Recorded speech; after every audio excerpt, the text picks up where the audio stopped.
We've spent some time understanding how to interpret parametric representations, but now we're going to find parametric representations for given surfaces.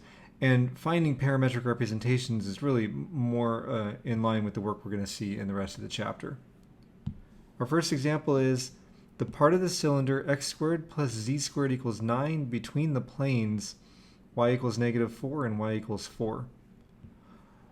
What we know is that we have traces in the xz plane that are circles. In particular, they're circles of radius 3. So I'm going to opt for x equals 3 times the cosine of theta and z equals 3 times the sine of theta, kind of imagining what I would do if this was x squared plus y squared equals 9. As far as y goes from -4 to 4, and it doesn't show up in the equation of the cylinder. And furthermore, we've only used up one variable, that being theta. So y we get to say is y. Now this would give us the entire cylinder, so we should say that y goes from -4 to 4. If you want to be thorough, we can say that theta goes from 0 to 2 pi, but that's kind of implied. And if you're wondering how you would express this as a vector function, it would be r of, you can say y theta, is equal to 3 times the cosine of theta, y, 3 times the sine of theta, where those functions are the components of r.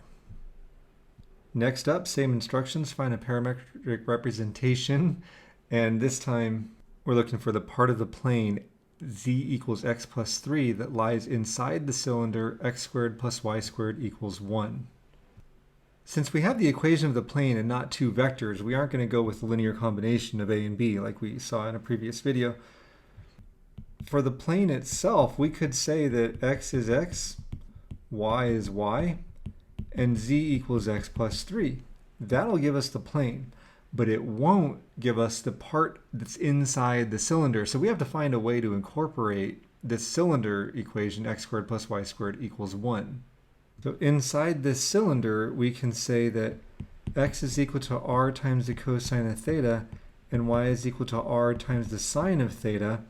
That gives us a disk, and the disk comes about because r, we would let go from 0 to 1, right, the radius of the cylinder, and then theta we would let take on all reasonable values here from 0 to 2 pi. I say reasonable because going out to 8 pi would just be repeating the circle over and over.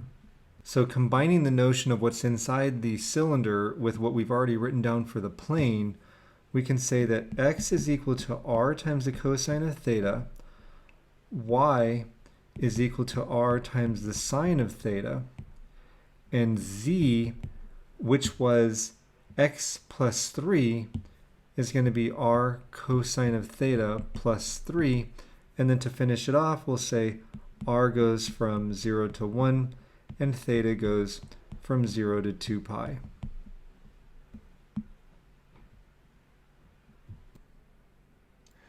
Turning once again to GeoGebra, we can see, now I've entered here the surface equation. I've used t because I didn't want to type in theta. I'm not sure what that would do, so I just used t.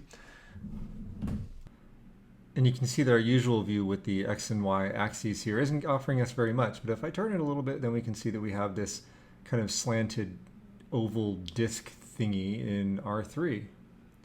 Now just to see how this surface, it comes about by the interaction of what we had been given. I'm going to graph the plane z equals x plus 3, and so you see that that disk, there it is, you see that that disk lies on that plane. And then if I add to this picture of the cylinder, then you can clearly see that this is how the two shapes that we were given interact.